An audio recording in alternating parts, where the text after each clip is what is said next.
रहीम start करते हैं जल्दी जल्दी। कहते हैं चैप्टर नंबर 14 को रिदम में कोई भी एब्नॉर्मैलिटी आ जाए उसको एरिथमिया कहते हैं, जिसका कॉज डिजिटलाइज टॉक्सिसिटी हो सकता है, एनेस्थेटिक प्रोसीजर्स, हाइपरथायराइडिज्म या इलेक्ट्रोलाइट डिसऑर्डर्स। रिदम कई दफ़ा इतना रुक जाता है कि ब्लड बिल्कुल स्टैटिक हो जाता है, जिसकी वजह से थ्रोम्बो एम्बोलिज्म हो सकता है। पर तो नेचर की बात की जाए तो आपके पास ऐसे नोड पेस मेकर माना जाता है। ऐसे नोड से काम शुरू होता है और वो एट्रिया के थ्रू होते हुए एवी नोड तक पहुंचते हैं। एवी नोड से आगे परकिंजी फाइबर में जाते हैं और परकिंजी फाइबर सिग्नल्स को लेकर पूरे वेंट्रिकल तक पहुंच जाते हैं। ये आपका नॉर्मल रिदम। अगर ऑटोमेसिटी में यानी कि इम्पल्स जनरेशन में कोई दो तरह के मसले होते हैं, या इम्पल्स जनरेशन में कोई मसला होता है यानी कि कोई एक्टोपिक पेस मेकर बन जाएगा या ऐसे नोड खराब हो जाएगा या एवी नोड खराब, उसको हम कहते हैं एबनॉर्मल ऑटोमेसिटी। या फिर कंडक्शन में कोई प्रॉब्लम आ रहा है जिसको हम कहते हैं एबनॉर्मल कंडक्शन। तो बहुत सारी किस्मों के अरेंजमेंट होते हैं जिसमें हम atrial fibrillation, atrial Flutter, atrial re entry circuits, fibrillation वगैरह। हम कहते हैं कि अगर तो वेंट्रिकल्स में हो रहे हैं उनको, मतलब दो कैटेगरीज में आप क्लासीफाई कर सकते हो इनको, एक वेंट्रिकुलर एरिथमियाज और एक सुप्रा वेंट्रिकुलर एरिथमियाज। उसके अलावा एक एरिथमिया होता है लॉन्ग क्यूटी सिंड्रोम। इसमें एक्शन पोटेंशियल प्रोलॉन्ग हो जाता है जिसकी वजह से QT syndrome, QT interval increase कर जाता है। ये बड़े इंपॉर्टेंट है एरिथमियाज क्योंकि कुछ एंटी एरिथमिक ड्रग्स ही लॉन्ग क्यूटी सिंड्रोम कॉज कर रहे होते हैं, खासतौर पे ग्रुप 1A और ग्रुप 3 वाले ड्रग्स। एनीवेज वाली इसको हम टोसाइडस डी पॉइंटस भी कहते हैं, लॉन्ग क्यूटी को टोसाइडस डी पॉइंटस भी कहते हैं। उसके अलावा अगर हम normal electrical activity of cardiac cell की बात करें तो इसमें हमारे पास दो तरह के सेल्स होते हैं। एक होते हैं आपके पास एट्रियल मसल्स, वेंट्रिकुलर मसल्स और परकिंजी फाइबर्स। इन सब में क्या होता है कि सोडियम इन्फ्लक्स की वजह से फेज जीरो होता है यानी कि डीपोलराइजेशन होती है। जैसे ही सोडियम चैनल का जो एक्टिवेशन गेट है वो ओपन होता है तो इस कंडीशन में इसको हम कहते हैं एक्टिव स्टेट, और इस एक्टिव स्टेट में सोडियम का इन्फ्लक्स होता है और फेज जीरो। जब ऊपर पहुंचते हैं तो इस कंडीशन में सोडियम चैनल का इनएक्टिवेशन गेट क्लोज हो जाता है, एक्टिवेशन गेट ओपन होता है। इस स्टेट को हम कहते हैं सोडियम चैनल इनएक्टिव स्टेट में चला गया। और जब ये इनएक्टिव स्टेट में होता है तो जारी बात है रीपोलराइजेशन थोड़ी बहुत शुरू होती है। क्या होती है जी? पोटेशियम सबसे पहले, पोटेशियम चैनल ओपन हो गए, फेज जीरो खत्म होने के बाद पोटेशियम चैनल ओपन हो गए। पोटेशियम चैनल ओपन होने से आपके पास पोटेशियम सेल से बाहर जाना शुरू हो जाता है और पोटेशियम के बाहर जाने की वजह से थोड़ी सी रीपोलराइजेशन होती है। फिर थोड़ी देर बाद कैल्शियम चैनल को याद आता है कि हमने भी खुलना था और कैल्शियम का इन्फ्लक्स होना शुरू होता है। कैल्शियम के इन्फ्लक्स की वजह से अब दोनों काम हो रहे हैं, पोटेशियम बाहर जा रहा है, कैल्शियम अंदर आ रहा है। तो इस फेज में आपके पास प्लेटो बनता है, ठीक है। बाद और फिर थोड़ी देर जब कैल्शियम भी बंद हो जाएगा तो पोटेशियम के इफ्लक्स की वजह से रीपोलराइजेशन होती है। वो इसको फेज जीरो कहते हैं, फिर फेज 1, फिर प्लेटो वाला फेज 2 होता है और रीपोलराइजेशन वाला फेज 3 होता है और रेस्टिंग पोटेंशियल वाला फेज 4 होता है। ये जो सारा कुछ चल रहा था आपके पास, इसमें जो ये चल रहा होता है एट्रियल मसल में, वेंट्रिकुलर मसल में और परकिंजी फाइबर में, ठीक है। अब जो एसए नोड है या एवी नोड है उनमें थोड़ा सा फर्क होता है। उनमें जो डीपोलराइजेशन होती है वो कैल्शियम के इफ्लक्स की वजह से होती है, और चूंकि कैल्शियम उतने रैपिड नहीं होते जितना रैपिड सोडियम होता है, इसलिए स्लो डीपोलराइजेशन होती है और फिर स्लो और रीपोलराइजेशन तो खैर नॉर्मल ही होती है, लेकिन स्लो से एक्शन पोटेंशियल बनता है। और एसए नोड और एवी नोड के केस में आपके पास फेज जीरो होता है, फेज 1 और 2 मिसिंग, फेज 3 होता है और फेज 4 होता है। ये होता है एसए नोड में और एवी नोड में। रिफ्रैक्टिव पीरियड क्या होता है? रिफ्रैक्टिव पीरियड वो दौरानिया होता है जिसमें नई आने वाली इंपल्स के नतीजे में कोई एक्शन पोटेंशियल डेवलप नहीं होगा, यानी कि अगर कोई स्टिमुलस आया तो भी एक्शन पोटेंशियल डेवलप नहीं होगा। ये रिफ्रैक्टिव पीरियड क्यों होता है? क्योंकि आपके सोडियम चैनल्स इनएक्टिवेशन स्टेट में जा चुके होते हैं और ये तब ही दोबारा एक्टिवेशन स्टेट में जाते हैं जब दोबारा रेस्टिंग मेम्ब्रेन पोटेंशियल आए। तो अगर रेस्टिंग मेम्ब्रेन पोटेंशियल देर बाद आए, यानी कि रीपोलराइजेशन देर बाद हो, या आपके लो एक्शन पोटेंशियल ड्यूरेशन लंबी हो चुकी हो, तो रिफ्रैक्टिव पीरियड भी इंक्रीज कर जाता है। ये मैं बातें जो कि यहाँ पे उन्होंने डिस्कस की हुई थी। कैल्शियम चैनल, हाँ मैंने आपको पहले ही बता दिया है कि एसए नोड वगैरह में एल टाइप कैल्शियम चैनल की वजह से डेवलपमेंट ऑफ डीपोलराइजेशन होती है। फिर उसके बाद रिफ्रैक्टिव पीरियड किन चीज़ों पर डिपेंड करता है, ये मैं डिस्कस कर लिया है। ड्रग्स को हम 5 कैटेगरी में डिवाइड करते हैं। जो ग्रुप ए होता है वो होता है हमारे पास सोडियम चैनल ब्लॉकर्स का। सोडियम चैनल ब्लॉकर्स चूंकि सोडियम के इफ्लक्स को ब्लॉक कर रहे हैं, और सोडियम के इफ्लक्स से क्या होता है? डीपोलराइजेशन। डीपोलराइजेशन का ईसीजी में क्या अंदर रहता है? क्यूआरएस। तो अगर डीपोलराइजेशन स्लो हो रही है मतलब है क्यूआरएस प्रोलॉन्गेशन हो जाएगी। सारे sodium channel blockers QRS prolongation cause करवाते हैं। पहली तो बात ये हो गई। सोडियम चैनल ब्लॉकर्स को हम 3 कैटेगरी में डिवाइड करते हैं on the basis of action potential duration. जो sodium channel blockers action potential duration को लॉन्ग करते हैं उनको हम कहते हैं क्लास 1A। जो sodium channel blockers action potential duration को शॉर्ट करते हैं वो कहलाते हैं ग्रुप 1B। और जो एक्शन पोटेंशियल ड्यूरेशन को सेम रखते हैं उनको कहते हैं ग्रुप 1C। ओके के बाद ग्रुप 1A में प्रोकेनामाइड, 1B में लाइडोकेन और 1C में फ्लिकराइड। अच्छा, ये जो ड्रग्स हैं ये ज़्यादातर आपके जो सोडियम चैनल है उनकी रेस्ट कंडीशन को इतना इफेक्ट नहीं करते, यानी कि रेस्टिंग स्टेट में सोडियम चैनल को इफेक्ट नहीं करते, लेकिन जब सोडियम चैनल ओपन होता है या इनएक्टिव होता है उस फेज में खास तौर पे ज़्यादा इफेक्ट करते हैं। तो जो आपके इस्केमिक टिश्यूज होते हैं, जो एक्टोपिक पेसमेकर होते हैं, उनमें तो जाहिर सी बात है सोडियम चैनल अक्सर ओपन या इनएक्टिव ही रहता है। तो इसका मतलब ये हुआ कि ये जो ड्रग्स हैं ये सिलेक्टिव होते हैं, ये इस्केमिक टिश्यू पर ज़्यादा असर कर रहे होते हैं। खास तौर पर जो ग्रुप 1B है वो बहुत ज़्यादा सिलेक्टिव होता है, वो बहुत ज़्यादा ही इस्केमिक टिश्यू के लिए सिलेक्टिविटी रख रहा होता है, और इस सिलेक्टिविटी को हम कहते हैं यूज डिपेंडेंट या आप कह सकते हो स्टेट डिपेंडेंट। जब आप देख सकते हो कि आपके पास ग्रुप 1A जो होता है वो एक्शन पोटेंशियल ड्यूरेशन को प्रोलॉन्ग करता है, इसलिए उन्होंने लिख दिया QT इंटरवल प्रोलॉन्ग हो गया है, बाकी दोनों में QT इंटरवल प्रोलॉन्ग नहीं हो रहा। और QRS ड्यूरेशन होती है वो तीनों में ही इंक्रीज हो रही होती है। अब हम एक एक करके सबको डिस्कस करना शुरू करते हैं। ग्रुप 1A में प्रोकेनामाइड आता है, क्विनिडीन आता है, डाइसोपैरामाइड आता है। डाइसोपैरामाइड जो होता है वो एट्रोपिन लाइक यानी कि एंटी मस्कुलिनिक इफेक्ट्स रखता है।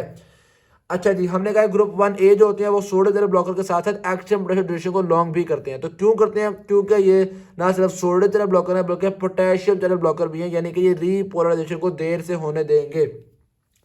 कंडक्शन वेलोसिटी तो एट्रिया को ये स्लो कर रहे होते हैं। एम्यूडारॉन एक ग्रुप 3 का ड्रग है, लेकिन उसके भी ग्रुप 1A से सिमिलर एक्शंस होते हैं। एम्यूडारॉन सबसे ज्यादा एक्शन पोटेंशियल प्रोलॉन्गेशन कॉज करता है। ओके के बाद सारी करते हैं, सारी 1A वाले करते हैं, लेकिन एम्यूडारॉन सबसे ज्यादा करता है। फिर आते हैं ग्रुप 1B ड्रग्स, इसमें लाइडोकेन आता है और मैक्सिलेटन आता है। लाइडोकेन IV या IM दे सकते हैं यानी कि पैरेंटल रूट, और मैक्सिलेटन जो होता है वो हम ओरल रूट से दे सकते हैं। ग्रुप 1B वालों की खास बात ये है कि सबसे ज़्यादा सिलेक्टिव होते हैं, सबसे ज़्यादा ये वेंट्रिकल्स में काम करते हैं। आगे देखेंगे वेंट्रिकुलर टैकिकार्डिया में ही हम इनको यूज़ कर रहे होते हैं। ECG पे इनके बहुत थोड़े असरात होते हैं क्योंकि ये आपको पता है कि बहुत सिलेक्टिव हैं। उसके अलावा फेनेटोइन खासतौर पे डिजिटालिस इंड्यूस्ड एरिथमिया के लिए यूज़ किया जा सकता है। ग्रुप 1C में हमारे पास फ्लिकेनाइड आता है और ये QRS प्रोलॉन्गेशन करवा रहा है, QT इंटरवल प्रोलॉन्गेशन करवा रहा है। इसमें कोई ऐसी इंपॉर्टेंट बात नहीं है, बस सिंपल बात यह है कि ये एक्शन पोटेंशियल ड्यूरेशन को इफेक्ट नहीं करता, सेम रखता है। और अब अगर हम इन्हीं ग्रुप्स की मजीद डिटेल्स को पढ़ना शुरू करें तो ग्रुप 1A में हमारे पास जो प्रोकेनामाइड आता है उसकी टॉक्सिसिटी होती है कि वो लूपस लाइक सिम्टम्स कॉज कर सकता है और हाइपोटेंशन कॉज कर सकता है। बहरहाल हम किन किन चीज़ों के इलाज के लिए इनको इस्तेमाल कर सकते हैं? हम एट्रियल या वेंट्रिकुलर एरिथमिया के लिए इस्तेमाल कर सकते हैं। ओके के बाद तकरीबन सारे टाइप्स के में इस्तेमाल कर सकते हैं, लेकिन इनकी टॉक्सिसिटी की वजह से ये फर्स्ट लाइन ऑफ डिफेंस नहीं होते। अच्छा, क्विनिडीन की टॉक्सिसिटी देखी जाए तो उसमें सिंक्रोनिज्म आता है, यानी कि आपके पास headache, vertigo plus tinnitus, cardiac depression आता है, गैस्ट्रोइंटेस्टाइनल अपसेट और ऑटो इम्यून रिएक्शंस आते हैं। डाइसोपैरामाइड मैंने आपको पहले बता दिया एंटी मस्कुलिनिक इफेक्ट्स रखता है, और चूंकि सारे ग्रुप 1A वाले एक्शन पोटेंशियल प्रोलॉन्गेशन करवाते हैं इसलिए टोसाइडस डी पॉइंटर्स करवाते हैं। सिर्फ इम्यूडारॉन है जो कि ऑल्दो एक्शन पोटेंशियल प्रोलॉन्गेशन सबसे ज्यादा करवा रहा है, लेकिन फिर भी टोसाइडस डी पॉइंटर्स कॉज नहीं करता। हाइपरकैलेमिया सारे ग्रुप 1A वालों की टॉक्सिसिटी को इंक्रीज करेगा। बहरहाल टॉक्सिसिटी हुई भी हो तो उसको ट्रीट करने के लिए हम सोडियम लैक्टेट और सिम्पथेटोमिमेटिक्स दे सकते हैं। ग्रुप 1A की टॉक्सिसिटी के लिए सोडियम लैक्टेट और सिम्पथेटोमिमेटिक्स। फिर ग्रुप 1B को देखा जाए तो उसमें लाइडोकेन आ रहा है जो कि खास तौर पे वेंट्रिकुलर एरिथमियाज के लिए यूज हो रहा होता है, खास तौर पे वेंट्रिकुलर एरिथमियाज, और वो वाले एरिथमियाज जो कि किसी इस्कीमिया के बाद हो रहे हैं। ठीक है, कोई इस्कीमिया वगैरह कॉज हो गया उसके बाद हो रहे हैं, तो उसमें हम खास तौर पर लाइडोकेन को यूज करते हैं। लाइडोकेन को कभी भी ओरल नहीं देना, क्योंकि एक तो फर्स्ट पास मेटाबॉलिज्म इसका बहुत ज्यादा होता है और दूसरा इसके जो मेटाबॉलाइट्स होते हैं वो खुद भी टॉक्सिक होते हैं। अगर ओरल देना तो उसमें आप मैक्सिलेटन ही देंगे। टॉक्सिसिटीज इन ड्रग्स की कौन कौन सी होती हैं जनाब वाली? एक तो लोकल एनेस्थेटिक इफेक्ट हो गया, कार्डियोवैस्कुलर डिप्रेशन हो गया, एलर्जी और एरिथमियाज, AA एलर्जी और एरिथमियाज, ये सारी इसकी टॉक्सिसिटीज हो गई। ठीक होगी बात। और वाली बात है कि हाइपरकैलेमिया से ये चीज़ें इंक्रीज करती हैं। अलबत्ता मैक्सिलेटन न्यूरोपैथिक पेन में भी इस्तेमाल होता है। ग्रुप 1C ड्रग्स की बात की जाए तो फ्लेकेनाइड, इसमें एक बात जरूर रखनी है कि जो इस्कीमिया वाला हार्ट होता है उसमें फ्लेकेनाइड कभी भी नहीं देते, क्योंकि हमने एक स्टडी किया है कास्ट एरिथमिया सप्रेशन ट्रायल्स, उन्होंने कास्ट वालों ने स्टडी किया और इस स्टडी से साबित ये हुआ है कि अगर किसी को इस्कीमिया हुआ या मायोकार्डियल इन्फार्क्शन हुआ और उसको आपने ये दे दिया तो वो उल्टा डेथ के चांसेस को इंक्रीज कर देगा। तो यानी कि नॉर्मल हार्ट्स में एरिथमिया वगैरह को प्रिवेंट करने के लिए फ्लेकेनाइड देते हैं, ग्रुप 1C ड्रग देते हैं। ग्रुप 1C में फ्लेकेनाइड के अलावा मोरेसिलिन और प्रोपेफेनॉन भी आती है। ग्रुप 2 की बात किया जाए तो ग्रुप 2 ड्रग्स हमारे पास बीटा ब्लॉकर्स होते हैं, जिसमें प्रोपेनोलॉल और एस्मोलॉल का नाम आता है हमारे पास। बीटा ब्लॉकर्स साइक्लिक AMP को कम करते हैं, जिसकी वजह से कैल्शियम चैनल्स ब्लॉक हो जाते हैं, तो इनके भी कैल्शियम चैनल ब्लॉकर से सिमिलर इफेक्ट्स होते हैं।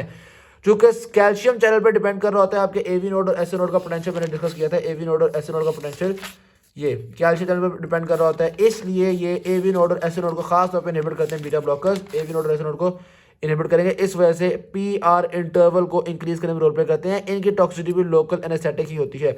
सोटालोल और इम्यूडारॉन ऑल्दो इनके बीटा ब्लॉकर वाले इफेक्ट्स भी होते हैं, लेकिन इन दोनों को हम ग्रुप 3 में कैटेगराइज करते हैं।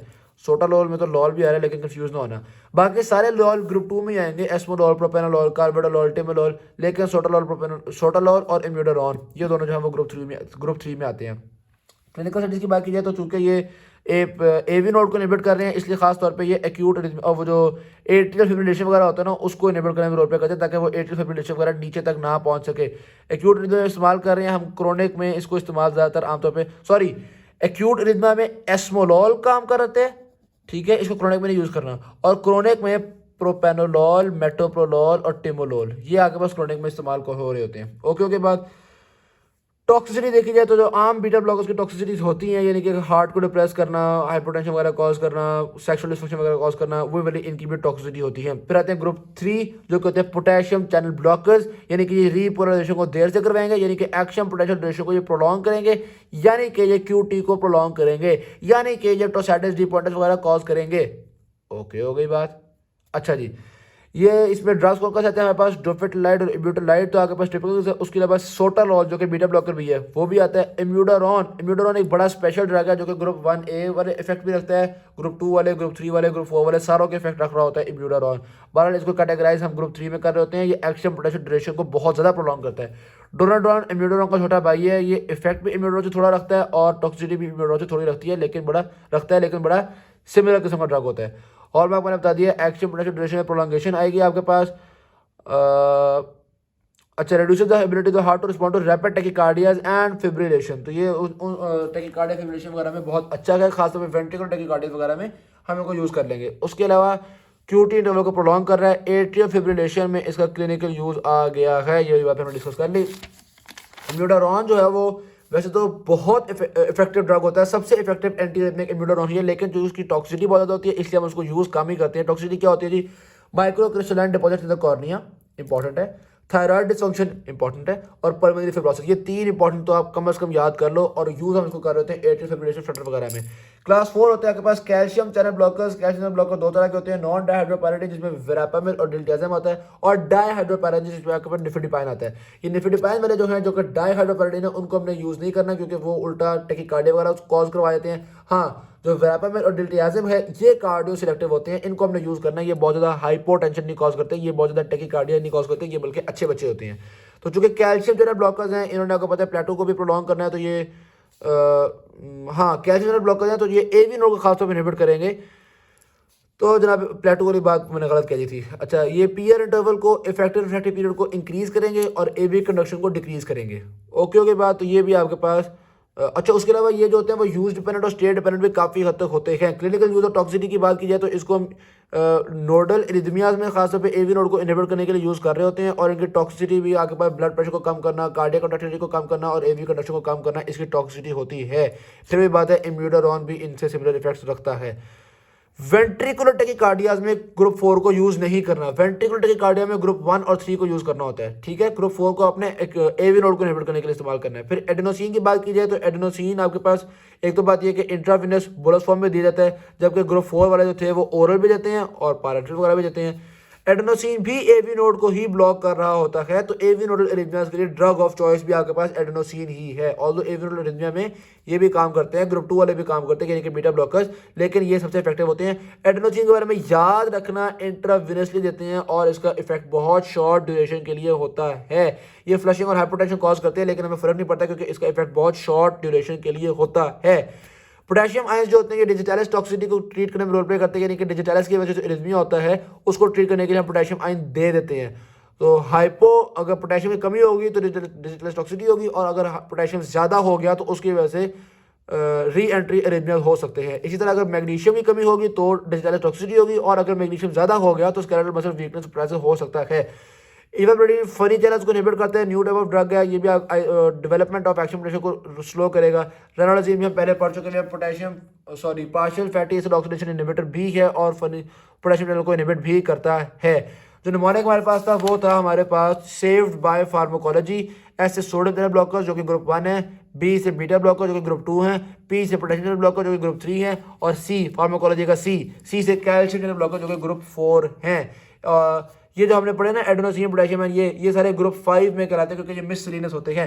नॉन फार्माकोलॉजिक ट्रीटमेंट्स में डिफिब्रिलेटर इंप्लांट कर सकते हैं, एक्सटर्नल डिफिब्रिलेटर हो सकता है, पेस मेकर यूज कर सकते हैं, या फिर वो रेडियो फ्रिक्वेंसी एब्लेशन के थ्रू खत्म कर सकते हैं चीज़ों को। Thank you very much. Video अच्छी लगी तो जल्दी सब्सक्राइब कीजिएगा, शेयर कीजिएगा। अल्लाह हाफिज़।